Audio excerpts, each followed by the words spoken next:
প্রায় 90% স্টুডেন্ট কোনো যৌগের সংকরায়নের আকৃতি এবং বন্ধন কোণ মুখস্থ করে। আজকের এই ক্লাসটি করার পর ইনশাআল্লাহ যে কোনো যৌগের আকৃতি এবং বন্ধন কোণ তোমাদের আর মুখস্থ করতে হবে না। কিছু সাধারণ নিয়ম অনুসরণ করে আমরা যে কোনো যৌগের সংকরায়ন এবং বন্ধন কোণ নির্ণয় করতে পারবো। ওকে, তো চলো ক্লাসটি শুরু করা যাক। আজকের ক্লাসে আমরা আলোচনা করব কিছু প্রশ্ন এবং তারপরে সংকরায়ন শুরু করব। প্রথম হলো সংকরায়ন কোথায় হয়। ওকে, দ্বিতীয় প্রশ্ন সংকরায়ন কেন গঠিত হয়, অর্থাৎ কোনো একটা যৌগ কেন সংকরায়ন করে।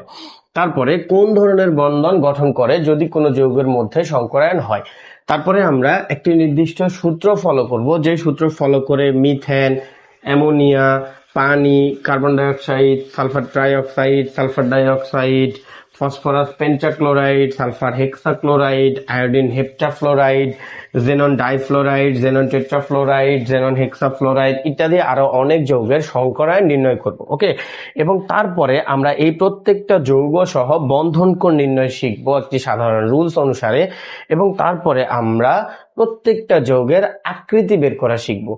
সংকরায়ন sp হলে আকৃতি কি হবে, সংকরায়ন sp2 হলে আকৃতি কি হবে, সংকরায়ন sp3 হলে আকৃতি কি হবে, সংকরায়ন sp3d হলে আকৃতি কি হবে ইত্যাদি। ওকে, তো চলো আজকের ক্লাসটি শুরু করা যাক। আজকের ক্লাসে আমাদের যে প্রথম প্রশ্ন, যে সংকরায়ন কোথায় হয়। ওকে, এটা জেনে রাখো ভাইয়া, সংকরায়ন হয় কোনো যৌগের কেন্দ্রীয় পরমাণুর শেষ কক্ষপথে।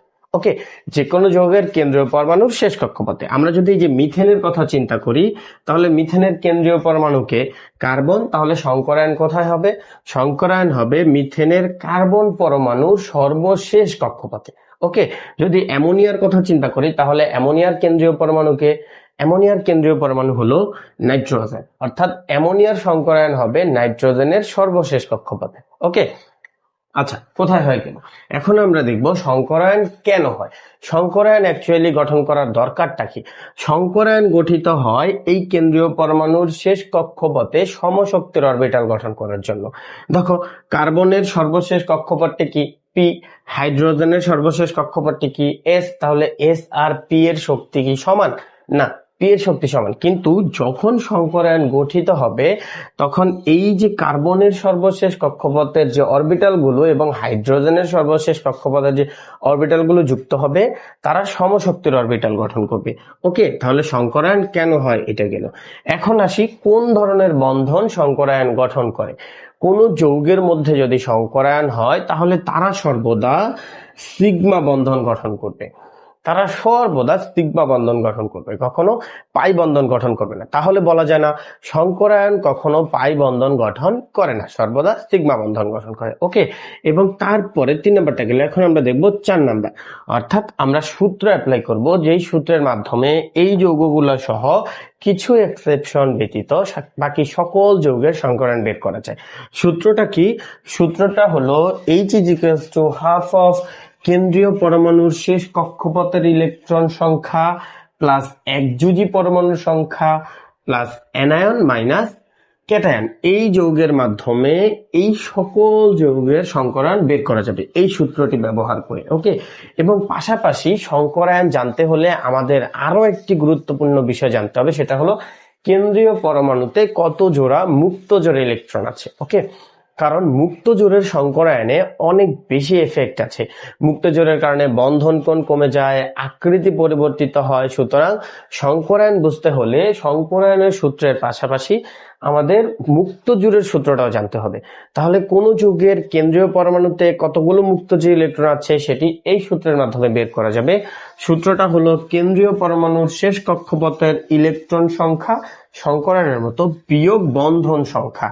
এটার সাথে এটার ডিফারেন্স, এখানে প্লাস একযোজী পরমাণুর সংখ্যা, এইটার সূত্রটা হলো বিয়োগ বন্ধন সংখ্যা, তারপরে same plus anion minus cation, অর্থাৎ কতগুলো অ্যানায়ন আছে সেগুলা যোগ হবে আর কতগুলো ক্যাটায়ন আছে সেগুলা বিয়োগ হবে। সো এটা হলো মুক্ত জোড় সংখ্যা। সো সিমিলারলি আমরা এখন এই দুইটা সূত্র ব্যবহার করে এই সকল যৌগের সংকরায়ন এবং মুক্ত জোড় বের করব। চলো শুরু করা যাক। প্রথমত আমরা যদি চিন্তা করি, আমাদের প্রথম যৌগটি হলো মিথেন। তাহলে আমরা যদি মিথেনের জন্য সংকরায়ন এবং মুক্ত জোড় বের করি, প্রথমে আমরা সংকরায়ন বের করি H = হাফ অফ, সূত্রটা হলো কেন্দ্রীয় পরমাণুর শেষ কক্ষপথের ইলেকট্রন সংখ্যা। মিথেনের কেন্দ্রীয় পরমাণু হলো কার্বন, তাহলে কার্বনের সর্বশেষ কক্ষপথে ইলেকট্রন আছে কয়টা? 4টা, কারণ কার্বনের পারমাণবিক সংখ্যা হলো 6। তাহলে ইলেকট্রন বিন্যাস অনুসারে আমরা জানি 2, 8, 8 এগুলো। ওকে, তাহলে সর্বশেষ কক্ষপথে কার্বনের ইলেকট্রন আছে 4টা। ওকে, তাহলে 4 প্লাস একযোজী পরমাণুর সংখ্যা দেখো তো ভাইয়া, মিথেনে একযোজী পরমাণু আছে কয়টা? 4টা। হাইড্রোজেনের যোজনী কত? 1। তাহলে একযোজী পরমাণু আছে 4টা। দেখো তো এখানে কোনো ক্যাটায়ন বা অ্যানায়ন কি আছে? এই জায়গাটাতে নাই। তাহলে প্লাস অ্যানায়ন মাইনাস ক্যাটায়ন, এটা হবে +0 -0। তাহলে ওভারঅল মানটা কত আসলো? 4। এবং এই এইচ এর মান যদি 4 হয় তাহলে সংকরায়ন হবে sp3। এটাও সহজে মনে রাখা যায়। দেখো s একটা, p 3টা, তাহলে কয়টা হলো? 4টা। তাহলে sp3 অর্থাৎ 4 ওভারঅল। তাহলে এইচ এর মান যদি 4 হয় তাহলে মিথেনের সংকরায়ন হবে sp3। ওকে, এখন দেখি মিথেনে কোনো মুক্তজোড় আছে কিনা। মুক্তজোড়ের সূত্রটা জন্য কি বলছি? মুক্তজোড়ের সূত্রটা বলছি যে কেন্দ্রীয় পরমাণুর শেষ কক্ষপথের ইলেকট্রন সংখ্যা, তাহলে কয়টা ছিল? 4টা, বিয়োগ বন্ধন সংখ্যা। দেখো তো এই 4টা হাইড্রোজেন এই কার্বনের সাথে কয়টা বন্ধন করছে? 4টা। কিভাবে বুঝলাম? দেখো তো হাইড্রোজেনের যোজনী কত?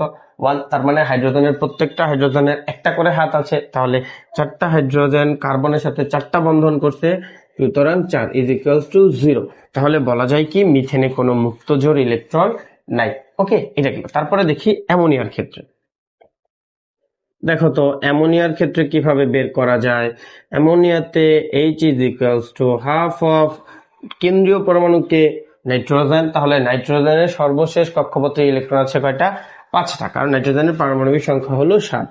ওকে, প্লাস একযোজী পরমাণু সংখ্যা আছে হাইড্রোজেনের যোজনী 1, তাহলে একযোজী পরমাণুর সংখ্যা কয়টা?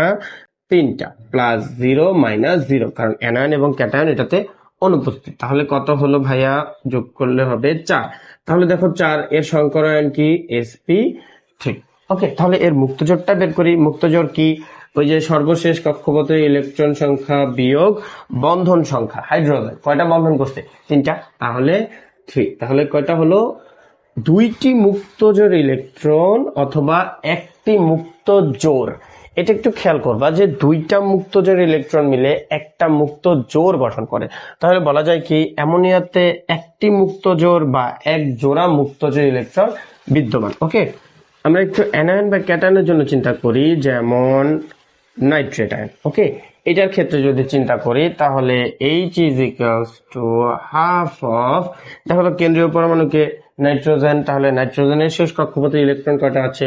5টা, প্লাস একযোজী পরমাণু সংখ্যা। একটু খেয়াল করো ভাইয়া, এখানে অক্সিজেন কিন্তু একযোজী না, অক্সিজেনের যোজনী হলো 2 -2, তো এখানে একযোজী পরমাণু নাই। ওকে, এখন দেখো তো প্লাস অ্যানায়ন, অ্যানায়ন অর্থাৎ ঋণাত্মক আয়ন। এখানে ঋণাত্মক আয়ন আছে না? কয়টা আছে ভাইয়া? একটা, তাহলে +1। এখানে কি কোনো ক্যাটায়ন বা ধনাত্মক আয়ন আছে? নাই, তাহলে -0। তাহলে করলে কত হবে? 6 করলে হবে 3।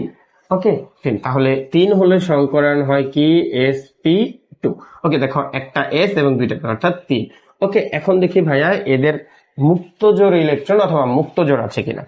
সিমিলারলি নাইট্রোজেনের শেষ কক্ষপথে 5টা বিয়োগ বন্ধন সংখ্যা। ওকে, এখানে একটু বুঝো ভাইয়া, নাইট্রোজেনের সর্বশেষ কক্ষপথে 5টা, অক্সিজেন নাইট্রোজেনের সাথে কয়টা বন্ধন করছে বলতে পারবা? প্রত্যেকটা হাইড্রোজেন নাইট্রোজেনের সাথে 2টা করে বন্ধন করছে। হ্যাঁ, 2টা করে বন্ধন, কারণ অক্সিজেনের যোজনী হলো 2, তাহলে বলা যায় যে অক্সিজেনের হাত 2টা।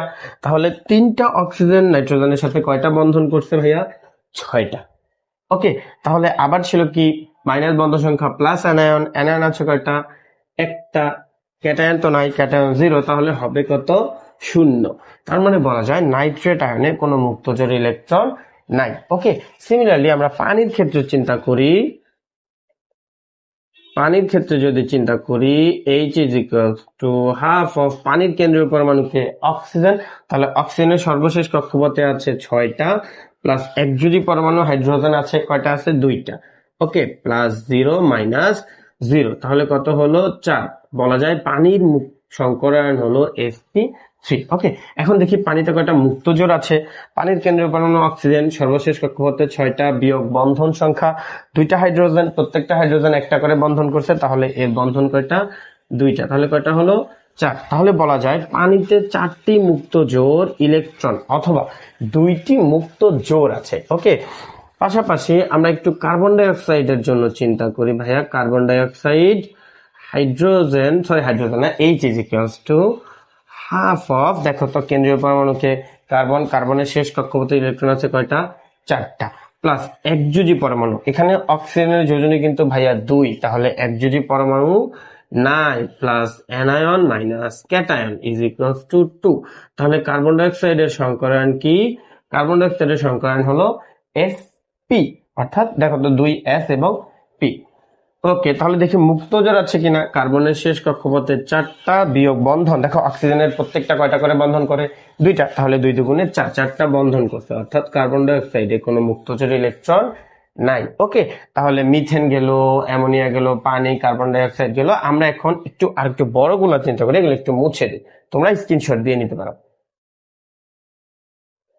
তাহলে আমরা প্রথমে এগুলো একটু মুছে দেই, মুছে দিয়ে আরো কিছু প্র্যাকটিস করি। যত প্র্যাকটিস করব তত বেশি আমাদের পার্টিস হবে। ওকে, তাহলে আমরা ফসফরাস পেন্টাক্লোরাইডের জন্য চিন্তা করি, PCl5, এটার জন্য H is equals to half of, দেখো তো ভাইয়া ফসফরাসের পারমাণবিক সংখ্যা হলো 15, তাহলে ফসফরাসের সর্বশেষ কক্ষপথে কয়টা আছে?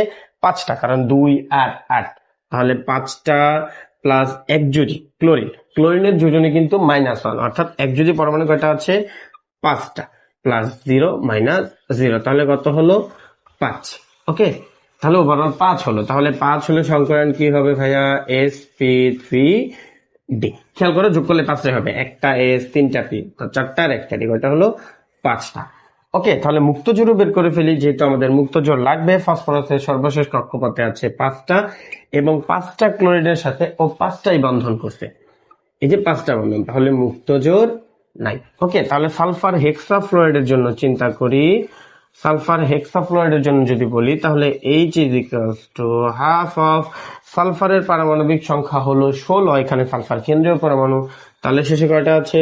6টা, প্লাস একযোজী পরমাণু আছে কয়টা? 6টা, কারণ ফ্লোরিনের যোজনী 1, যেহেতু ফ্লোরিন 17 নম্বর গ্রুপে আছে, এবং হ্যালোজেন, এবং প্রত্যেকটা হ্যালোজেনের যোজনী -1, প্লাস 0 মাইনাস 0, তাহলে কত হলো? 6। যদি 6 হয় তাহলে সংকরণ হবে ভাইয়া sp3d2। দেখো যোগ করলে 6টাই হবে, যোগ করে দেখো। ওকে, তাহলে sp3d2, এবং এর মুক্তজোড় যদি চিন্তা করি, তাহলে 6 বিয়োগ 6, 6টা বন্ধন করতে, তাহলে কোনো মুক্তজোড় ইলেকট্রন নাই। ওকে, তাহলে আয়োডিন হেপ্টাফ্লোরাইডের জন্য বিবেচনা করা যাক। H is equals to half of iodine, একটা হ্যালোজেনের সর্বশেষ কয়টা থাকে? 7টা, তাহলে 7 বিয়োগ প্লাস একযোজী পরমাণু কয়টা আছে? 7টা, কারণ ফ্লোরিনের যোজনী 1, 7 প্লাস 0 মাইনাস 0, তাহলে কত হলো? 7 যদি হয় ভাইয়া, তাহলে সংকরণ হবে sp3d3, যোগ করলে 7 হবে। এবং যদি মুক্তজোড়ের কথা চিন্তা করি, তাহলে সর্বশেষ কক্ষপথে আছে 7টা, বন্ধন করতে 7টা, কারণ 7টা ফ্লোরিন 7টা বন্ধন করে, অর্থাৎ এটাতে কোনো মুক্তজোড় ইলেকট্রন নাই। ওকে, এখন আমরা একটু জেননের গুলো চিন্তা করি। জেনন, প্রথমে আছে জেনন ডাইফ্লোরাইডে H is equals to half of xenon, একটা নিষ্ক্রিয় গ্যাস, তাহলে সর্বশেষ কক্ষপথে কয়টা আছে? 8টা, প্লাস একযোজী পরমাণু কয়টা আছে? 2টা, প্লাস 0 মাইনাস 0, তাহলে কত হলো? 5। তাহলে 5 হলে যেন সংকরণ কি হয় ভাইয়া? সংকরণ হয় sp3d। ওকে, এখন একটু মুক্তজোড় বিবেচনা করি, কারণ মুক্তজোড়টাও সংকরণে গুরুত্বপূর্ণ ভূমিকা পালন করে, একটু পরে বুঝবা কেন। তাহলে সর্বশেষ কক্ষপথে আছে 8টা, ফ্লোরিনের সাথে বন্ধন করছে 2টা, অর্থাৎ 6। তাহলে বলা যায় কি? জেনন হেক্সাফ্লোরাইডে 3টি মুক্তজোড় অথবা 6 জোড়া মুক্তজোড় ইলেকট্রন বিদ্যমান। ওকে, তোমাদের কাছে প্রশ্ন রইল, তোমরা এগুলা নিজেরা বের করবা যে জেনন টেট্রাফ্লোরাইডের সংকরণ এবং মুক্তজোড় কয়টা আছে, দেন জেনন হেক্সাফ্লোরাইডের সংকরণ এবং মুক্তজোড় কয়টা আছে। ওকে, সো এই ছিল আমাদের সংকরণ এবং মুক্তজোড়ের সূত্র। এই সূত্র ব্যবহার করে এইচএসসি এবং অ্যাডমিশন লেভেলের প্রায় 99% যৌগের সংকরায়ন বের করা যায়। কিছু ক্ষেত্রে এটার এক্সেপশন আছে, ওই ক্ষেত্রে একটা সার্বজনীন সূত্র ব্যবহার করা হয়। যদি তোমরা ওই বিষয় বিস্তারিত জানতে চাও, তাহলে কমেন্টে জানাও, আমি ওইটা নিয়ে একটি বিস্তারিত ক্লাস নিয়ে আসবো ইনশাল্লাহ। ওকে, সো এই ছিল আমাদের সূত্র, যেই সূত্র ব্যবহার করে আমরা সংকরায়ন এবং মুক্তজোর বের করতে পারবো। ওকে, আশা করি বুঝতে পারছো। ওকে, তো চলো এখন জানা যাক যে সংকরায়নের উপর কিভাবে বন্ধন কোণের এফেক্ট পড়ে। ওকে, সো এখন আমরা দেখব কিভাবে বন্ধন কোণ বের করতে হয়। আমরা বন্ধন কোণ বের করা শিখবো, মুখস্থ করা না। আমরা সংকরায়নটা জানবো, সংকরায়নটা জানার পর তার বন্ধন কোণ অটোমেটিক জেনে যাবে। ওকে, তো চলো শুরু করা যাক। বন্ধন কোণ বের করার জন্য আমাদের যে ফর্মুলাগুলো অ্যাপ্লাই করা লাগবে সেগুলো প্রথমে লিখব এবং তারপরে আমরা বন্ধন কোণ বের করব। এগুলার আর দরকার নেই, যেহেতু আমরা এগুলা জেনে গেছি। তাহলে এই সূত্রগুলো মুছে দেই। ওকে, তাহলে আমরা এখন কি বের করব? আমরা এখন বের করব বন্ধন কোণ। বন্ধন কোণ। ওকে, বন্ধন কোণের কয়েকটা কেস আছে। প্রথম নাম্বার শর্ত, যদি সংকরায়ন ভিন্ন হয়। সংকরায়ন ভিন্ন হলে ভাইয়া তাদের বন্ধন কোণ ভিন্ন হবে। সংকরায়ন ভিন্ন হলে, ওকে, সংকরায়ন যদি ভিন্ন হয় তাহলে তাদের বন্ধন কোণ অটোমেটিক ভিন্ন হয়ে যাবে। যেমন sp3 এর জন্য এক ধরনের বন্ধন কোণ, sp2 এর জন্য এক ধরনের বন্ধন কোণ, sp জন্য এক ধরনের বন্ধন কোণ। এবং বলে নেই sp2 এবং sp3 ছাড়া বাকি যে জটিল সংকরায়নগুলো আছে, যেমন sp3d, sp3d2, sp3d3, এদের জন্য বন্ধন কোণ একটা হয় না, একটা হয় এবং দুইটাও হইতে পারে। ওকে, সো ওইগুলো এইচএসসি এবং অ্যাডমিশনে কখনো আসবে না।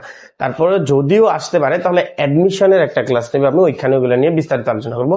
কিন্তু এইচএসসি পর্যন্ত কখনো sp3d, sp3d2 এবং sp3d3 এর বন্ধন কোণ বলবে না। বন্ধন কোণ বললে এই তিনটারই বলবে। ওকে, এবং অবশ্যই এখানে আমরা যে বন্ধন কোণগুলো লিখবো এগুলো তাদের ক্ষেত্রেই প্রযোজ্য যাদের কোনো মুক্তজোড় ইলেকট্রন নাই। কিন্তু মুক্তজোড় যদি বাড়ে তাহলে বন্ধন কোণ কমে যাবে, সেটা আমরা 2 নাম্বার ক্ষেত্রে আসতেছি। তাহলে sp3 যদি কোনো যৌগ হয় তার বন্ধন কোণ অবশ্যই 109.5 ডিগ্রি হবে, অথবা এটাকে এটাও লিখে 109 ডিগ্রি 28 মিনিট। অর্থাৎ কোনো একটা যৌগের সংকরায়ন যদি sp3 হয় এবং ওই যৌগে যদি কোনো মুক্তজোড় ইলেকট্রন না থাকে তাহলে তার বন্ধন কোণ কত? 109.5 ডিগ্রি অথবা 109 ডিগ্রি 28 মিনিট। এটাই 100% সঠিক। যদি sp2 হয় এবং মুক্তজোড় না থাকে তাহলে বন্ধন কোণ হয় 120 ডিগ্রি ভাইয়া, 120।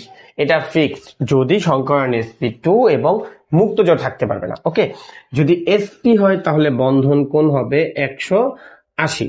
আবারও বলে নেই ভাইয়া, মুক্তজোড় থাকতে পারবে না। মুক্তজোড় না থাকলে যদি sp3 হয় তাহলে 109.5 ডিগ্রি, যদি sp2 হয় তাহলে 120 ডিগ্রি, আর যদি sp হয় তাহলে 180 ডিগ্রি। এক্সাম্পল যদি চিন্তা করি তাহলে দেখো মিথেন। মিথেনের সংকরায়ন sp3, কোনো মুক্তজোড় নাই, তাহলে কি বলা যায় মিথেনের বন্ধন কোণ কত? 109.5 ডিগ্রি, একদম নরমাল। যদি sp2 হয় এবং মুক্তজোড় না থাকে তাহলে তার বন্ধন কোণ 120। যেমন আমরা একটু আগে করেছিলাম নাইট্রেট আয়ন। নাইট্রেট আয়ন এটার বন্ধন কোণ কত? 120, কারণ এটা sp2 সংকরিত এবং এটাতে কোনো মুক্তজোড় ইলেকট্রন নাই। ওকে, যদি sp হয়, যেমন sp এর एग्जांपल দেয়া যায় বেরিলিয়াম ক্লোরাইড। এই বেরিলিয়াম ক্লোরাইডের ক্ষেত্রে চিন্তা করা, এটার সংকরায়ন sp তোমরা আগের সূত্র ব্যবহার করে বের করতে পারো এবং দেখো এটাতে কোনো মুক্তজোড় ইলেকট্রন নাই, কারণ বেরিলিয়ামের শেষে ইলেকট্রন আছে দুইটা, বন্ধন করছে দুইটা শূন্য। তাহলে এটার বন্ধন কোণ হলো ভাইয়া 180 ডিগ্রি। তাহলে প্রথম কেসে আমরা বলতে পারি যদি সংকরায়ন ভিন্ন হয় তাহলে তাদের বন্ধন কোণ ভিন্ন হবে এবং সেটা ফিক্সড মান যদি মুক্তজোড় ইলেকট্রন না থাকে। যদি sp3 হয় তাহলে 109.5 ডিগ্রি অথবা 109 ডিগ্রি 28 মিনিট, যদি sp2 হয় তাহলে 120 ডিগ্রি, আর যদি sp হয় তাহলে 180 ডিগ্রি। ওকে, এখন আসি যে সংকরায়ন সেম। ওকে, সংকরায়ন সেম কিন্তু তাদের ক্ষেত্রে মুক্তজোড় বাড়বে। তাদের ক্ষেত্রে যদি মুক্তজোড় বাড়ে তাহলে তাদের বন্ধন কোণ কমতে থাকবে। ওকে, তাহলে সেটা জানা যাক। আমরা এটা একটু মুছে দেই যে সংকরায়ন যদি একই হয় তাহলে দুইটা কেস হয়। সংকরায়ন ভিন্ন হলে না, সংকরায়ন একই হলে। ওকে, সংকরায়ন একই হলে কি হবে? এরকম লিখি, মুক্তজোড় বাড়লে, মুক্তজোড় যদি বাড়ে তাহলে বন্ধন কোণ কমবে। প্রতি মুক্তজোড়ের জন্য বন্ধন কোণ কমতে থাকবে। এবং কোন নিয়মে এটা কমে? নিয়মটাকে বলা হয় BSEPR, balance shell electron pair repulsion, BSEPR। এই বিএসইপি-এর অনুসারে কিভাবে এদের বন্ধন কোণগুলা কমতে থাকে এটা আমরা পরবর্তী ক্লাসে যখন এগুলার প্রত্যেকটা বিস্তারিত ইন্ডিভিজুয়ালি বিস্তারিত ক্লাস নিয়ে আসবো তখন বুঝবা। এইচএসসি তে মিথেন, অ্যামোনিয়া এবং পানি এই তিনটাই আসে ঘুরে ফিরে, মিথেন বলে, না হলে অ্যামোনিয়া বলে, না হলে পানি বলে। ওকে, তাহলে মুক্ত জোর যদি বাড়ে তাহলে বন্ধন কোণ আস্তে আস্তে কি করতে থাকবে, কমতে থাকবে। অবশ্যই সংকরায়ন একই হতে হবে। যেমন ধরি যে সংকরায়ন sp3, সংকরায়ন কি sp3, সংকরায়ন কি sp3, কারণ সংকরায়নটা একই হওয়া লাগবে, না হলে তো এই রুলস অ্যাপ্লাই হবে না। এবং ধরি এটাতে কোনো মুক্ত জোর ইলেকট্রন নাই, এটাতে একটি মুক্ত জোর অথবা এক জোড়া মুক্ত জোর ইলেকট্রন, এটাতে দুইটি মুক্ত জোর অথবা দুই জোড়া মুক্ত জোর ইলেকট্রন আছে। তাহলে যদি মুক্ত জোর নাই তাহলে এটার বন্ধন কোণ কত হবে ভাইয়া? এটা তো আমরা জানি, ওই যে একটু আগে বলে আসছে 109.5 ডিগ্রি। ওকে, যদি একটি মুক্ত জোর হয় সেক্ষেত্রে বন্ধন কোণ হবে ভাইয়া 104 ডিগ্রি। ওকে, সরি একটু ভুল হয়েছে, 160 ডিগ্রি। যদি একটি মুক্ত জোর বা একজোড়া মুক্ত জোর বাড়ে তাহলে 160 ডিগ্রি। ওকে, আর যদি দুইটি মুক্ত জোর হয় তাহলে বন্ধন কোণ হবে 104.5 ডিগ্রি। এক্সাম্পল দিলে ভালো বুঝবা। যেমন চিন্তা করো, এটা হলো মিথেন, এটা হলো অ্যামোনিয়া, আর এটা হলো পানি। খেয়াল করো, মিথেনের কেন্দ্রীয় পরমাণুতে কোনো মুক্ত জোর নাই, অ্যামোনিয়ার কেন্দ্রীয় পরমাণুতে একটি মুক্ত জোর অথবা এক জোড়া মুক্ত জোর ইলেকট্রন আছে, পানির কেন্দ্রীয় পরমাণুতে দুইটি মুক্ত জোর অথবা দুই জোড়া মুক্ত জোর ইলেকট্রন বিদ্যমান। তাহলে দেখো তো কি হয়েছে, মুক্ত জোর যদি বাড়ে তাহলে বন্ধন কোণ এখানে কি হচ্ছে, কমতেছে কিনা। 109 ছিল, কোনো মুক্ত জোর নাই, সংকরণ sp3। ওকে সেম, তাহলে 107 হয়ে গেছে sp3, সংকরণ sp3, কিন্তু মুক্ত জোর একটি বাড়ার কারণে বন্ধন কোণ 107 হয়ে গেছে sp3, বাট মুক্ত জোর দুইটি বা দুই জোড়া হওয়ার কারণে sp 104.5 ডিগ্রি হয়ে গেছে। ওকে, তাহলে দেখো তো আমরা একটু ক্যালকুলেট করে কত করে কমছে, 2.5 ডিগ্রি না? হ্যাঁ 2.5, তাহলে এখান থেকেও তো এখানে কত কমছে, 2.5 ডিগ্রি। এটা জাস্ট একটা নর্মাল হিসাব। তাহলে কি বলা যায় যে যদি সংকরায়ন একই হয় এবং মুক্ত জোর যদি বাড়ে তাহলে কি হবে, তাদের বন্ধন কোণ আস্তে আস্তে কমতে থাকবে। ওকে, অবশ্যই সংকরায়ন একই হওয়া লাগবে। তাহলে এই কনসেপ্টে বলা যায় না ধরো sp3, sp2 এবং sp2, তাহলে দেখো sp2 কোনো মুক্ত জোর নাই, মুক্ত জোর যদি না থাকে তাহলে sp3 এর বন্ধন কোণ কত হবে আমরা জানি, একটু আগে বলে আসছি কত, 120। কিন্তু যদি একটি মুক্ত জোর অথবা এক জোড়া মুক্ত জোর বাড়ে তাহলে এর বন্ধন কোণ অবশ্যই 120 থেকে কম হবে। ওকে, আমরা যদি এমন কোন একটা যৌগ পাই যার সংকরায়ন sp2 এবং তাতে একটি মুক্ত জোর বা এক জোড়া মুক্ত জোর ইলেকট্রন আছে তাহলে তার সংকরায়ন অবশ্যই 120 থেকে কম, কখনো 120 হবে না। ওকে, এটা হলো 2 নাম্বার কেস। ওকে, এখন আসি যে সংকরায়ন একই এবং মুক্ত জোড়ও যদি একই হয়। দেখো এখানে কি বলছি, এখানে মুক্ত জোর আছে দুইটা, মুক্ত জোর একটা, মুক্ত জোর নাই। তাহলে মুক্ত জোর কি সেম ছিল একটা, মুক্ত জোর একটারও সেম ছিল না। এখন আসি 2 নাম্বার ক্ষেত্রে, সংকরায়নে একই হবে, মুক্ত জোড়ও একই হবে। ওই ক্ষেত্রে আবার আরেকটা কেস হয়। ওকে, তো ওই কেসটার ক্ষেত্রে কি হবে, ওই কেসটার ক্ষেত্রে আমরা লিখবো, আমরা লিখতে পারি যে সংকরায়ন একই হলে এবং আরো লিখতে পারি মুক্ত জোর একই হলে, মুক্ত জোর একই হলে এই দুইটা কেসে কি হবে, এই দুইটা ক্ষেত্রে এরকম হবে যে নিয়মটা হলো কেন্দ্রীয় পরমাণুর ইলেকট্রোনেগেটিভিটি বা তড়িৎ ঋণাত্মকতা, ইলেকট্রোনেগেটিভিটি বেশি হলে তার বন্ধন কোণ কম বেশি হবে, তার বন্ড অ্যাঙ্গেল বেশি হবে, বন্ড অ্যাঙ্গেল বেশি হবে। যেমন যদি কেন্দ্রীয় পরমাণুর ইলেকট্রোনেগেটিভিটি বেশি হয় তাহলে তার বন্ধন কোণ বেশি হবে। যেমন আমরা একটু দুইটা যৌগ বিবেচনা করে এক্সপ্লেন করি তাহলে ভালো বুঝবা। যেমন পানি এবং হাইড্রোজেন সালফাইড, তোমরা বের করে দেখতে পারো যে পানির সংকরণে sp3, হাইড্রোজেন সালফাইডেরও sp3। তাহলে দেখো তো পানি সংকরণ কি হলো sp3, হাইড্রোজেন সালফাইডের সংকরণ কি sp3, তাহলে সংকরায়ন একই কিনা? হ্যাঁ সংকরায়ন একই। তাহলে সংকরায়ন একই হলে তাদের বন্ধন কোণ একই হওয়ার কথা, কত হবে 109, কিন্তু 109.5 হবে না, কেন? কারণ তাদের মধ্যে মুক্ত জোর আছে। ওকে, তাহলে মুক্ত জোর যেহেতু বাড়ছে তাহলে এদের বন্ধন কোণ অবশ্যই 109.5 থেকে কম হবে, 100% শিওর 109.5 থেকে কম হবে। ওকে, এখন কত কম হবে সেটা তো আমরা জানি। যেমন পানির বন্ধন কোণ আমরা একটু আগে জেনে আসছি কত, 104.5 ডিগ্রি, যেহেতু দুই জোড়া মুক্ত জোর ইলেকট্রন আছে। তাহলে দেখো তো ওর কাছেও তো দুই জোড়া মুক্ত জোর অথবা দুইটা মুক্ত জোর আছে, আছে কিনা? হাইড্রোজেন সালফাইডে দুই জোড়া মুক্ত জোর ইলেকট্রন বা দুইটা মুক্ত জোর আছে না? তাহলে এর আর এর বন্ধন কোণ একই হওয়ার কথা না, একই হওয়ার তো কথা, কত হওয়ার কথা 104.5, কিন্তু না ভাইয়া, হাইড্রোজেন সালফাইডের বন্ধন কোণ 92.5 ডিগ্রি। ওকে, আর পানির কত, পানির হলো 104.5 ডিগ্রি। এখন বলতে পারে তাহলে ওর বন্ধন কোণ কেন কমে গেছে?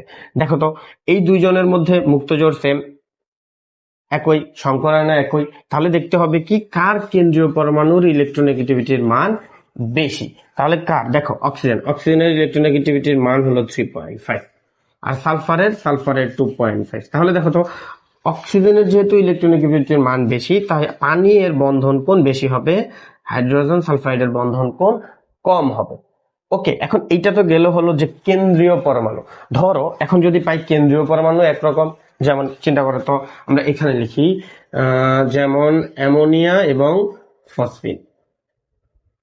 দেখো এইটার ক্ষেত্রে অ্যামোনিয়া এবং ফসফিন দুজনের মুক্তজোড় সেম, একজোড়া একজোড়া, এবং অ্যামোনিয়ার সংকরণ sp3, ফসফিনের সংকরণ sp3। তাহলে তোমরা কি বলতে পারবা যে কার বন্ধন কোণ বেশি হবে? দেখো তো, এটা যেহেতু sp3, তাহলে বন্ধন কোণ হওয়ার কথা কত, 109.5 ডিগ্রি, কিন্তু এটা হবে না কেন, কারণ মুক্তজোড় আছে। ওকে, তাহলে প্রথম কেস বা দ্বিতীয় কেস, মুক্তজোড় যদি সেম হয় তাহলে আবার দ্বিতীয় 3 নাম্বার রুলসে আসা লাগবে যে মুক্তজোড়ে যদি একই হয় তাহলে কি হবে, কেন্দ্রীয় পরমাণুর ইলেকট্রোনেগেটিভিটি যার জন্য বেশি তার বন্ধন কোণ বেশি। তাহলে দেখো তো, নাইট্রোজেন এবং ফসফরাস এই দুজনের মধ্যে ইলেকট্রোনেগেটিভিটির মান বেশি কার, অ্যামোনিয়ার। তাহলে বলতে পারবো কি আমরা চোখ বন্ধ করে, অ্যামোনিয়ার বন্ধন কোণ ফসফিনের থেকে অবশ্যই বেশি হবে। এবং অ্যামোনিয়ার মানটা তো আমরা জানি, সেটা হলো 107। ফসফিনের বন্ধন কোণটা আমার অ্যাকচুয়ালি মনে নাই, কিন্তু অবশ্যই 107 থেকে কম, এটা গ্যারান্টি। কারণ মুক্তজোড় সেম হলে আবার আমাদের 3 নাম্বার কেস দেখা লাগবে। ওকে, এখন আসি যদি কেন্দ্রীয় পরমাণুও সেম হয়। কেন্দ্রীয় পরমাণু সেম হলে কি হবে, আমাদের পাশের পরমাণু দেখতে হবে। দেখো এখানে পাশের পরমাণু সেম, এমন অনেক যৌগ পাবো যাদের পাশের পরমাণু সেম হবে না, ভিন্ন হবে, আর কেন্দ্রীয় পরমাণু সেম হবে। তাদের ক্ষেত্রে কি করব, তাদের ক্ষেত্রে যার পাশের পরমাণুর ইলেকট্রোনেগেটিভিটির মান বেশি হবে তার বন্ধন কোণ কম হবে। যেহেতু কেন্দ্রীয় পরমাণু বেশি হলে বন্ধন কোণ বেশি হয়, তাহলে পাশের পরমাণুর ইলেকট্রোনেগেটিভিটি বেশি হলে তার বন্ধন কোণ কম হবে।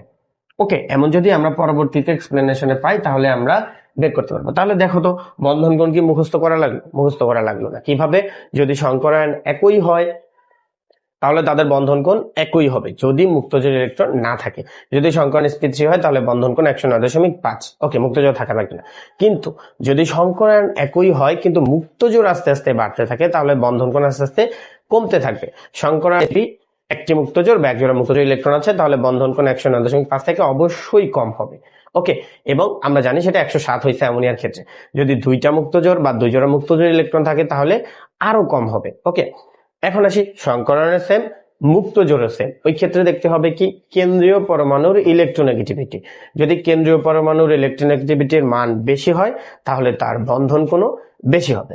যদি কেন্দ্রীয় পরমাণুর ইলেকট্রোনেগেটিভিটির মান কম হয় তাহলে তার বন্ধন কোণ কম হবে। এখন আসি সংকরায়ন সেম, মুক্তজোড় সেম, কেন্দ্রীয় পরমাণু সেম। তাহলে কি দেখতে হবে, তাহলে দেখতে হবে পাশের পরমাণুটা, পাশের পরমাণুর ইলেকট্রোনেগেটিভিটির মান বেশি হলে তার বন্ধন কোণ কম হবে। ওকে, আর যদি সংকরায়ন ভিন্ন হয় তাহলে অবশ্যই বন্ধন কোণ ভিন্ন হবে। যেমন sp3 হলে 109.5, sp2 হলে 120 এবং sp3 হলে 180। সরি। সো এই ছিল আমাদের সংকরায়ন এবং বন্ধন কোণ। আশা করি বন্ধন কোণ আজকের পর কারো মুখস্থ করা লাগবে না। এখন আমরা দেখব সংকরায়নের উপর আকৃতি। আমাদের আকৃতিও মুখস্থ করা লাগবে না, আমি গ্যারান্টি দিলাম, কোনো আকৃতি মুখস্থ করা লাগবে না। এখন আমরা দেখব কিভাবে সংকরায়ন জানলে আমরা আকৃতি বের করতে পারি। ওকে, তো তোমরা এটা স্ক্রিনশট দিয়ে নিতে পারো। তো আকৃতির জন্য আমরা প্রথমত এটা মুছে দেই। তো ওকে, এখন আমরা শিখব কি, এখন আমরা শিখব আকৃতি। আমাদের আকৃতিও মুখস্থ করা লাগবে না, সেম ওই যে বন্ধন কোণে যে 3টা কেসে অ্যাপ্লাই করছে এখানেও আমরা অ্যাপ্লাই করব কেসগুলোকে। ওকে, তাহলে প্রথম কেস, যদি সংকরায়ন ভিন্ন হয়, সংকরায়ন ভিন্ন হলে, সংকরায়ন ভিন্ন হলে, সংকরায়ন ভিন্ন হলে তাদের আকৃতিও ভিন্ন হয়ে যাবে। ভাইয়া এটা একদম মুখস্থ রাখা লাগবে যে সংকরায়ন ভিন্ন, তাদের আকৃতিও ভিন্ন হবে। যদি sp3 হয়, যদি sp2 হয়, যদি sp হয়, এবং অবশ্যই ভাইয়া এই কেসে মুক্তজোড় থাকতে পারবে না। যদি মুক্তজোড় থাকে তাহলে এই আকৃতিগুলো প্রযোজ্য হবে না। ক্লিয়ার? ওকে, যদি সংকরণ দেখো sp3 কয়টা, আমরা এইচ এর মান জন্য এটার ক্ষেত্রে কত পাইছিলাম 4, তাহলে মনে রাখবো এটার জন্য 4টা ডাম্বেল হবে। কয়টা ডাম্বেল? 4টা। তাহলে বলো তো এটার ক্ষেত্রে কয়টা ডাম্বেল বলতে পারবা? 3টা, কারণ এটার ক্ষেত্রে 3 ছিল এইচ এর মান। এটার ক্ষেত্রে কয়টা ডাম্বেল? 2টা। ওকে, তাহলে 4টা ডাম্বেল নিয়ে আমাদের আকৃতিটা কেমন বানাইতে হবে ভাইয়া দেখো তো, এটা একটু মনে রাখবা। এরকম, এরকম, এরকম এবং এই যে এরকম, এই যে আকৃতিটা এটাকে বলা হয় চতুস্থলকীয়। ওকে, তোমরা এগুলা 3D স্ট্রাকচার আমার ওয়েবসাইটে পেয়ে যাবা। আমার ওয়েবসাইটের নাম হলো www.mhrchemistryacademy.com। আমি ডেসক্রিপশনে লিংক দিয়ে দিব, তোমরা ওয়েবসাইটে গিয়ে এইচএসসি এবং অ্যাডমিশন পর্যন্ত যত যৌগ আছে তাদের 3D স্ট্রাকচার সহ আসবে। আমি এডিটের ক্ষেত্রে এইখানে একটা ছবির ভিজুয়ালাইজেশন দিয়ে দিব যাতে তোমরা এখানে দেখতে পারো এবং পরবর্তীতে আমার ওয়েবসাইটে ভিজিট করে সকল যৌগের সংকরায়ন, আকৃতি এবং 3D স্ট্রাকচার দেখতে পারবে। ওকে, তাহলে এই যে এটা হলো, এটাকে বলা হয় চতুস্থলকীয় বা অক্টাহেড্রন, সরি টেট্রাহেড্রন, চতুস্থলকীয়। ওকে, তাহলে দেখো তো 4টা লোক কয়টা ডাম্বেল হয়েছে? 4টা, 1 2 3 4। এটা আছে ভেতরের দিকে, এটা 3D স্ট্রাকচার ভাই আমি দিয়ে দিব, তোমরা দেখতে পাবে। ওকে, তাহলে যদি সংকরণ sp3 হয় এবং কোনো মুক্ত জোড় না থাকে তাহলে তার আকৃতি হবে কি? চতুস্থলকীয়। এক্সাম্পল নিবা, দেখো খুবই সহজ, সেটা হলো কি মিথেন। মিথেন কোন সংকরণ কত? sp3, মুক্তজোড় আছে নাই, তাহলে এর আকৃতি হবে চতুস্থলকীয়। সরি, তারপরে sp3 কয়টা? 3টা, তাহলে কয়টা ডাম্বেল হবে? 3টা। এই যে দেখো 3 নাম্বার ডাম্বেল, এটা বাদ দিব আমরা, তাহলে কি হবে? 1 2 3। ওকে, ত্রিভুজাকার অথবা ত্রিভুজাকার, সমতলীয় ত্রিভুজাকার। তো এইটার ক্ষেত্রে sp2, সংকরণ sp2 কোনো মুক্তজোড় ইলেকট্রন থাকতে পারবে না, তাহলে এটার আকৃতি হবে সমতলীয় ত্রিভুজাকার। ওকে, যদি sp হয় এবং কোনো মুক্তজোড় না থাকে তাহলে দুইটা দিয়ে কেমন হবে ভাইয়া? দুইটা দিয়ে হবে আকৃতিটা সমতল বা সরল রৈখিক। এটাকে বলা যায় কি ভাইয়া? সরল রৈখিক। মুক্তজোড় অবশ্যই থাকতে পারবে না, কারণ মুক্তজোড়ের কিন্তু এফেক্ট আছে। এটা বেরিলিয়াম ক্লোরাইডের জন্য, এটা আমরা ধরতে পারি ওই যে আমরা বের করছিলাম নাইট্রেট, যার মুক্তজোড় নাই, এবং এটার আকৃতিটা কি লেখা যায়? ত্রিভুজাকার।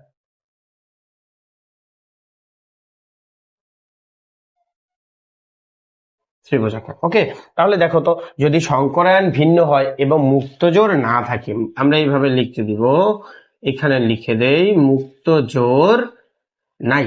কারণ মুক্তজোড় থাকলে কিন্তু ভাইয়া আকৃতি এরকম হবে না, আকৃতিগুলো পরিবর্তিত হবে। এটা আমরা দ্বিতীয় কেসে বুঝবো।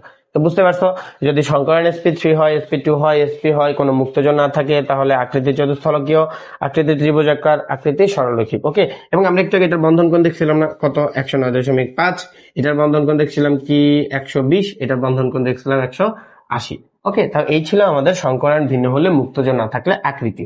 এখন আসবো হলো সংকরায়ন সেম হবে কিন্তু মুক্ত জোর বাড়বে, ওই ক্ষেত্রে কি হয়? ওকে, যেটা জানাই আমাদের সব থেকে বেশি গুরুত্বপূর্ণ, যে সংকরায়ন সেম কিন্তু মুক্ত জোর বাড়লে আকৃতিগুলা কিভাবে চেঞ্জ হয়, এটাই আমাদের বের করার সিস্টেম। ওকে, তো সংকরায়ন সেম হবে, মুক্ত জোর বাড়লে কি হবে সেটা আমাদের জানা লাগবে। তাহলে প্রথমত আমরা লিখব সংকরায়ন একই, সংকরায়ন একই মুক্ত জোর থাকলে, মুক্তজোড় থাকলে এটা কিন্তু দুইটা কেস হয়, দুইটা কেস হয়। ওকে, দেখো প্রতি জোড়া বা প্রতিটি মুক্তজোড়ের জন্য, প্রতিটি মুক্তজোড়ের জন্য, মুক্তজোড়ের জন্য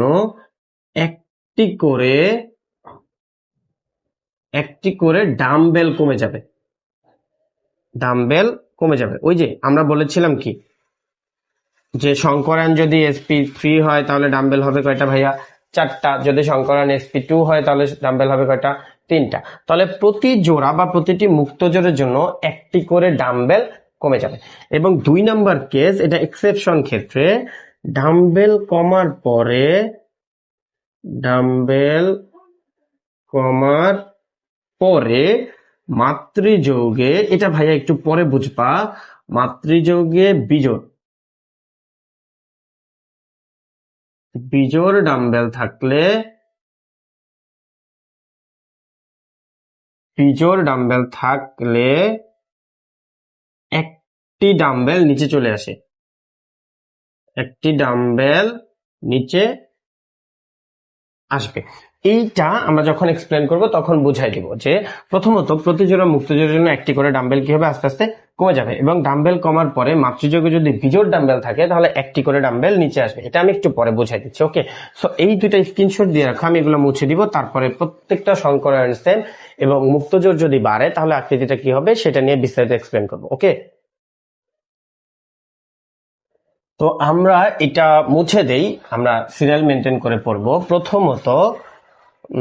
প্রথমত দেখো ভাইয়া, আমরা জানি যে প্রথমত যদি সংকরায়ন sp2 হয় তাহলে আকৃতি কি হয়, আকৃতি কি হবে, সরলরৈখিক। কারণ আমরা একটু আগে দেখে আসছি এটার আকৃতি হবে সরলরৈখিক, এবং এইটার ক্ষেত্রে কোনো মুক্তজোড় আসা পসিবল না।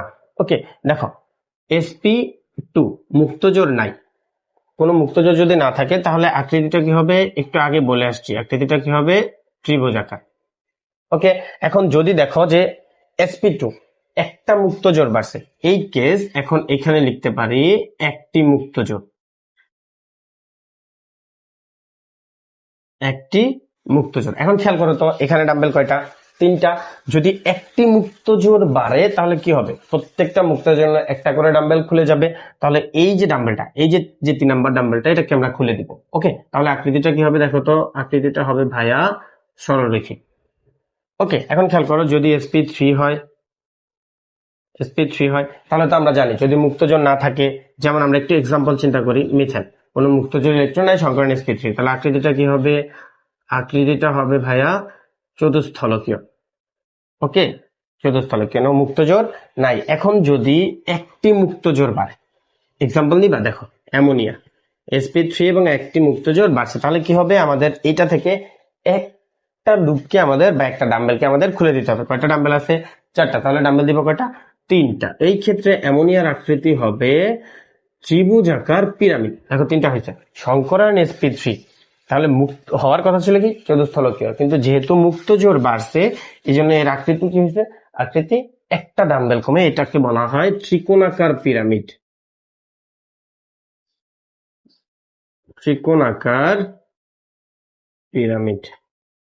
এখন দেখো সংকরায়ন যদি sp3 হয় এবং মুক্তজোড় যদি 2 জোড়া থাকে, দেখো বলা যায় না পানি, সংকরায়ন সেম, মুক্তজোড় কয়টা, একটা, দুইটা, 2 জোড়া হয় তাহলে কি হবে, এটা খেয়াল করো, এটা হলো মাতৃযোগ, এটার কয়টা ডাম্বেল কমাবো, 2টা, তাহলে এইটা এবং এইটা, এই 2টা ডাম্বেল যদি বাদ দেই তাহলে আকৃতিটা কি হবে, 1, 2 হয়েছে। এবং এটাকে বলা হয় ভি শেপ, এবং এই যে যেগুলো বাদ দিয়েছিলাম এখানে মুক্তজোড় গুলা থেকে যাবে, এখানে থেকে যাবে মুক্তজোড়, তাহলে এটাকে ভি বা বেন্ট শেপ বলে।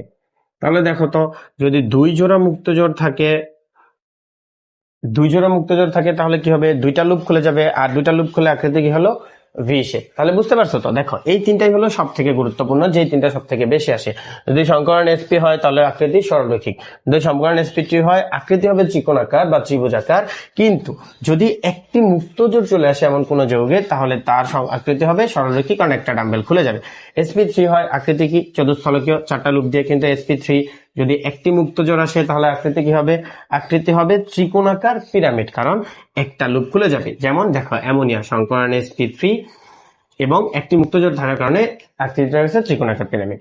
পানির ক্ষেত্রে চিন্তা করো, 2 জোড়া মুক্তজোড় বা 2টি মুক্তজোড়, তাহলে কয়টা ডাম্বেল খুলবে প্রথমটা থেকে, 2টা ডাম্বেল খুললে এর আকৃতি চতুস্থলকীয় থেকে বাদ দিয়ে আকৃতি হয় ভেন শেপ বা ভি শেপ, কারণ এই লুপটা আর এই লুপটা খুলে যাবে। এখন আরো বড়গুলোর ক্ষেত্রে দেখা যাক, যেমন sp3d, sp3d2, sp3d3। তাহলে প্রথমত আমরা এইভাবে লিখি যে যদি সংকরায়ন sp3d হয়, ওকে, sp3d হয় তাহলে এর আকৃতিগুলো কিভাবে চেঞ্জ হবে, দেখো তো sp3d এ h এর মান কত পাইছিলাম আমরা, 5, তার মানে এটার ক্ষেত্রে ডাম্বেল হবে কয়টা, 5টা। এখন ভাইয়া এটা একটু শর্টকাট মনে রাখবা, 5টার ক্ষেত্রে আমরা সব সময় মাতৃযৌগ তৈরি করব, এবং মাতৃযৌগ তৈরি করার সময় 5টার একটাকে ওপরে এবং আরেকটাকে নিচে রাখবো, 5টার একটাকে উপরে এবং আরেকটাকে নিচে। যদি 6 হইতো তাহলে মাতৃযৌগ তৈরি করার সময় একটাকে উপরে আর একটাকে নিচে, তাহলে বাকি থাকে কয়টা, 3টা। 3টা দিয়ে হলো মাতৃযৌগটা তৈরি হয়, 3টা দিয়ে, বুঝতে পারছো, দেখো 5, 5। ওকে, এই 5টার আমরা দুইটাকে বাদ রাখবো সবসময়, দুইটাকে বাদ রেখে বাকি যেগুলা থাকবে তাদেরকে দিয়ে আমরা মাতৃযোগ তৈরি করব। তাহলে তিনটা দিয়ে মাতৃযোগ কি হবে? ত্রিভুজাকার, এবং একটা উপরে একটা নিচে। তাহলে দেখো তো sp3d3 যদি হয় তাহলে আকৃতি হয় কি? এটা কি হচ্ছে দেখো তো, ত্রিভুজাকার দ্বিপিরামিড। দেখো এটা একটা ত্রিভুজ এবং এই যে এইখানে এবং এইখানে দুইটা উপরের দিকে উঠলো না, তাহলে এটাকে কি বলা যায়? ত্রিভুজাকার দ্বিপিরামিড। ত্রিভুজাকার দ্বিপিরামিড বা ট্রাইগোনাল বাইপিরামিড। দ্বিপিরামিড যদি মুক্তজোড় না থাকে, অবশ্যই কেস কি? মুক্তজোড় নাই, মুক্তজোড় নাই। এক্সাম্পল দেখবে, এক্সাম্পল এই যে ফসফরাস পেন্টাক্লোরাইড, PCl5। তাহলে PCl5 এর আকৃতি কি? PCl5 এর আকৃতি হলো ত্রিকোণাকার বা ত্রিভুজাকার দ্বিপিরামিডীয়। ত্রিভুজাকার দ্বিপিরামিডীয়, বুঝতে পারছো? এখন আসি হলো 2 নম্বর কেস, যদি একটি মুক্তজোড় বাড়ে, একটি মুক্তজোড় বাড়লে, অর্থাৎ সংকরণ sp3d হবে কিন্তু তার একটা মুক্তজোড় আছে উপরে, এমন একটা যৌগ। তাহলে তার ক্ষেত্রে প্রথম নম্বর রুলস কি বলছে ভাইয়া? একটা লুপ খুলে দিব বা একটা ডাম্বেল খুলে দেবো। দেখো তো এখানে ডাম্বেল আছে কয়টা? 5টা। 1 2 3 4 5। তাহলে এই লুপটা খুলে দিবি, যে 5 নম্বরটা। তাহলে একটু বুঝো, এটা তো মাতৃযোগ, মাতৃযোগটা হলো ত্রিভুজাকারটা। 1 2 3 4, নিচেরটা খুলে দিছি। কিন্তু এখানে একটা কথা আছে, ওইখানে ভাইয়া একটা এক্সেপশন রুলস ছিল, যে যদি লুপ খোলার পরে মাতৃযোগে বিজোড় সংখ্যক লুপ থাকে। দেখো তো মাতৃযোগে এখানে কয়টা লুপ আছে? 3টা। কারণ কি? আমি বলেছিলাম যতটা সংখ্যায় এইচ হবে, 2টা বাদ দিয়ে বাকিগুলো নিয়ে মাতৃযোগ করতে হয়। তাহলে দেখো তো এই 3টা মিলে কি তৈরি করছে? ত্রিভুজাকার। তাহলে লুপ খুলছি, ওকে। লুপ খোলার পরে দেখো তো মাতৃযোগে বিজোড় লুপ আছে কিনা? বিজোড় কিনা? 3টা বিজোড়, তাহলে একটা লুপ নিচে চলে আসবে। তাহলে এই যে লুপটা, এটা উপরে না, এটার উপরে থাকবে না, এটা কোথায় চলে আসবে? নিচে। তখন এটার আকৃতি হবে এমন, এটার আকৃতি হবে এমন। এটাকে বলা হয় সিস, এটাকে বলা হয় সিস। এই সিস দেখতে কেমন আমি এখানে ইডিটে দেখাই দেবো, আমার ওয়েবসাইটে সিস এর যোগ আছে, ওকে। তাহলে যদি সংকরণ sp3d হয় এবং একটি মুক্তজোড় থাকে, তাহলে আকৃতিটা হবে কি? আকৃতিটা হবে হলো সিস, ওকে। এখন আসি হলো, যদি দুইটি মুক্তজোড় থাকে, তাহলে দেখো তো কয়টা লুপ খুলবো? একটা এবং দুইটা লুপ খুলে দিব। কিন্তু কথা আছে, আমি কি বলেছিলাম ভাইয়া? দেখো লুপ খোলার পরে মাতৃযোগে কয়টা আছে? 3টা বিজোড়, তাহলে একটা লুপ নিচে চলে আসবে। তাহলে এটার আকৃতি, এটা এবং এটা খোলার পর এটার আকৃতিটা হয়ে যাবে এমন। দেখো তো এমন হয়ে গেছে না? এই লুপটা নিচে চলে আসছে, তাহলে এটার আকৃতি, এটা হলো টি শেপ, এটা হলো টি শেপ। তাহলে দেখো তো ভাইয়া, sp3d কোনো মুক্তজোড় নাই, তাহলে আকৃতি কত হবে? ত্রিভুজাকার দ্বিপিরামিড। কিভাবে মনে রাখবো? যেহেতু পাঁচটা বানাইতে হবে, 2টা বাদ রাখবো, 2টা বাদ দিয়ে উপরে এবং নিচের জন্য 2টা রেখে দিব, বাকিটা দিয়ে কি করব? মাতৃযোগটা তৈরি করবো, ওকে। তারপর ত্রিভুজাকার, এই যে ত্রিভুজাকার মাতৃযোগ এবং 2টার জন্য দ্বিপিরামিডীয়, ওকে। তাহলে সিমিলারলি একটি মুক্তজোড় থাকলে কি হবে? একটা লুপ খুলে যাবে। তাহলে আমরা কি করছি? এই নিচের লুপটাকে খুলছি। কিন্তু নিয়ম কি বলছে? যদি মুক্তজোড় বাড়লে লুপ যে খুলি, লুপ খোলার পরে যদি মাতৃযোগে বিজোড় লুপ থাকবে বা বিজোড় ডাম্বেল থাকবে, তাহলে একটা ডাম্বেল নিচে চলে আসে, তাহলে আকৃতিটা হয় সিস। সিমিলারলি যদি দুইটি মুক্তজোড় থাকে, তাহলে কয়টা খুলছি? একটা এবং 2টা। এই 2টা খোলার পর মাতৃযোগে তো বিজোড় আছে 3টা, এই জন্য একটা লুপ নিচে চলে আসছে, তাহলে কি হচ্ছে? টি শেপ, ওকে। এই নিয়ম অনুসারে আমরা sp3d2 এর জন্য করব, যেখানে লুপ হবে বা ডাম্বেল হবে 6টা। তাহলে দেখো তো ভাইয়া, তুমি বলতে পারবা কিনা যে এর প্রথম আকৃতিটা কি হবে? মানে যেখানে কোনো মুক্তজোড় নাই, কয়টা আছে? 6টা। আমরা 2টা রেখে দিলে কয়টা থাকে? 4টা। 4টা দিয়ে কি আকৃতি বানানো যায়? 4টা দিয়ে বানানো যায় কি? চতুর্ভুজ। 4টা দিয়ে বানানো যায় চতুর্ভুজ। তাহলে 1 2 3 4, চতুর্ভুজটা হইলো, চতুর্ভুজ হলো, এবং বাকি 2টা, একটা থাকবে কি উপরে আর একটা থাকবে নিচে। তাহলে এটার আকৃতিটা কি হলো বলো তো ভাইয়া? বলতে পারবা কিনা? আগেটা ছিল কি? ত্রিভুজাকার দ্বিপিরামিড। তাহলে এটার নাম হবে কি? একদম ইজি, চতুর্ভুজাকার দ্বিপিরামিড। চতুর্ভুজাকার দ্বিপিরামিড, ইজি না? মুখস্থ করার কিছু নেই, চতুর্ভুজাকার দ্বিপিরামিড। এক্সাম্পল দেখবা, এক্সাম্পল হলো এই যে SF6 সালফার হেক্সাফ্লোরাইড, এখন আর PCl5 না, SF6, ওকে। এটার আরো একটা নাম আছে, এটার আরো একটা নাম হলো অষ্টতলকীয় বা অক্টাহেড্রন, অষ্টতলকীয় বা অক্টাহেড্রন। তাহলে সংকরণ sp3d2 আকৃতি কি হবে? মুক্তজোড় না থাকলে চতুর্ভুজাকার দ্বিপিরামিড অথবা অষ্টতলকীয়। এখন বলতে ভাই একটি মুক্তজোড় বাড়লে কি হবে? খুবই ইজি, একটা লুপ খুলে দেবো, এটা একটা লুপ খুলে দিলাম। ওকে, তাহলে একটা লুপ খুলে দিলে কি হবে, আকৃতিটা 1 2 3 4 এবং উপরে একটা। ওকে, দেখো মাতৃযোগে এই যে মাতৃযোগ বা মাদার কম্পাউন্ড এই চারটা আছে। এই এখন দেখো তো এটা থেকে এক্সেপশন রুলটা ফলো হবে। এটা কি মাতৃযোগে বিজোড় সংখ্যক লুপ আছে? নাই, কিন্তু কয়টা লুপ আছে? চারটা জোড়। তাহলে এটার ক্ষেত্রে আর এক্সেপশন রুলসটা ফলো করার দরকার নাই যে একটি লুপ নিচে চলে আসবে, এটা দেওয়ার দরকার নাই। তাহলে এটার আকৃতিটা কি হবে? এটার আকৃতি হবে চতুর্ভুজাকার পিরামিড। দেখ এখানে দুইটা ছিল জন্য দ্বি পিরামিড, এটার জন্য হবে চতুর্ভুজাকার পিরামিড। চতুর্ভুজাকার পিরামিড দ্বিবাদ, চতুর্ভুজাকার পিরামিড। তাহলে দুইটি মুক্তজোড় থাকলে কি হবে? এটাও বাদ, এটাও বাদ। তাহলে এখানে কি এক্সেপশন ফলো হবে? এখানে কি কোনো বিজোড় লুপ আছে মাতৃযোগে? নাই। তাহলে দুইটি লুপ খুলে দিলে আকৃতিটা কি হবে? আকৃতিটা হবে এই যে একটা, দুইটা, তিনটা, চারটা, পাঁচটা, ছয়টা। এটা বাদ দিয়ে দেবো, এটাও বাদ, এটাও বাদ। ওকে, এবং এইটাকে বলা হয় সমতলীয় বর্গাকার। সমতলীয় বর্গাকার যদি দুইটি মুক্তজোড় থাকে। এবং এটা কার জন্য হয় জানো? এই যে দেখো জেনন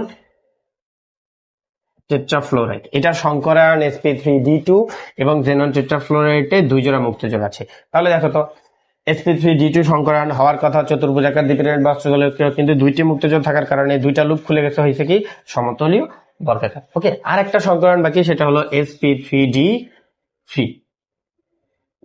যেটার এটার ক্ষেত্রে হবে 60টা। তাহলে বলতে পারবো ভাইয়া মাতৃযোগটা কেমন হবে? বলতে পারবা কিনা মাতৃযোগটা কেমন হবে? আমি কি বলেছিলাম? একটা উপরে এবং নিচের জন্য রেখে দিতে, একটা উপরে এবং নিচের জন্য রেখে দিতে। তাহলে মাতৃযোগে কয়টা থাকে? 5টা। 5টা দিয়ে কি বানানো যায়? পঞ্চভুজ, ইজি। তাহলে দেখো তো 1 2 3 4 5 পঞ্চভুজ মাতৃযোগ। তাহলে এই 1 2 3 4 5 পঞ্চভুজ। তার বাকি থাকে কয়টা? দুইটার একটা উপরে দিব আর একটা নিচে দিব, ব্যাস। তাহলে sp3d3 যদি হয় তাহলে আকৃতি কি হবে? দেখো তো আগেরটার মতো প্রথমটা ছিল ত্রিভুজাকার দ্বিপিরামিড, চতুর্ভুজাকার দ্বিপিরামিড, এটা পঞ্চভুজাকার দ্বিপিরামিড শেষ। পঞ্চভুজাকার দ্বিপিরামিডীয়, পঞ্চভুজাকার দ্বিপিরামিড। ওকে, এবং এটার এক্সাম্পল কি? যে আয়োডিন হেপ্টাফ্লোরাইড। কিন্তু মুক্তজোড় থাকা যাবে না। তাহলে এটার আকৃতিটা কি হলো? পঞ্চভুজাকার দ্বিপিরামিডীয়। যদি একটি মুক্তজোড় থাকে তাহলে কি হবে ভাইয়া? খুবই সিম্পল, আমরা এই লুপটা খুলে দিব, এই লুপটা খুলে দিব। আচ্ছা একটু বানাই, দেখো 1 1 এই 1 2 3 4 5 6 7। ওকে, কিন্তু যদি একটি মুক্তজোড় থাকে তাহলে কি করবো? আমরা এই লুপটাকে বাদ দিয়ে দিবে। আচ্ছা, এই লুপটা বাদ দিয়ে দিলাম, কিন্তু আমাদের তো এক্সেপশন রুলসটা ফলো করতে হবে ভাইয়া। এক্সেপশন রুলসটা কি ছিল? যে যদি বাদ দেওয়ার পরে মাতৃযোগে বিজোড় ডাম্বেল থাকে, দেখো তো মাতৃযোগে বিজোড় আছে কিনা? 5টা বিজোড় না? তাহলে এক্সেপশন রুলস কি? একটি লুপ নিচে চলে আসবে। তাহলে এই ক্ষেত্রে আমাদের ভাইয়া কি করতে হবে? এই যে লুপটা, এই লুপটাকে কি করতে হবে? এই লুপটাকে আমাদের নিচে নিয়ে আসতে হবে। তাহলে দৈর্ঘ্যটা কি হচ্ছে দেখো তো, পরিচিত লাগে কিনা? এটা এর আগেও লিখছিলাম, চতুর্ভুজাকার দ্বিপিরামিডীয় অথবা অষ্টতলকীয়। এবং এই ক্ষেত্রে ভাইয়া এইটাকে বলে পরিবর্তিত অষ্টতলকীয়, পরিবর্তিত অষ্টতলকীয় বা অক্টাহেড্রাল। এটা খুবই গুরুত্বপূর্ণ। এবং এটার এক্সাম্পল কি জানো? এটার এক্সাম্পল হলো জেনন হেক্সাফ্লোরাইড। দেখো জেনন হেক্সাফ্লোরাইডের সংকরণ sp3d3 এবং জেনন হেক্সাফ্লোরাইডে একটি মুক্তজোড় বা একজোড়া মুক্তজোড় ইলেকট্রন আছে। তাহলে এর আকৃতি হওয়ার কথা ছিল পঞ্চভুজাকার দ্বিপিরামিড, কিন্তু হয়ে গেছে পরিবর্তিত অষ্টতলকীয় ভাইয়া। তাহলে দেখো তো পরের বার যদি আরো একজোড়া মুক্তজোড় বাড়ে তাহলে এই দুইটা কমাই দিব, এই দুটা কমাই দিলে হবে কি? দেখো মাতৃযোগে বিজোড় লুপ আছে, তাহলে এটা কি করবো? নিচে নিয়ে আসবো, তাহলে হবে চতুর্ভুজাকার পিরামিড। আর এক জোড়া বাড়লে চতুর্ভুজাকার। ওকে, সো এই ছিল রুলস, যে যদি সংকরায়ন ভিন্ন হয় তাহলে আকৃতি ভিন্ন হবে, কিন্তু সংকরায়ন যদি সেম হয় ওই ক্ষেত্রে প্রতি জোড়া মুক্তজোড়ের জন্য একটি করে লুপ বা ডাম্বেল খুলে দিব।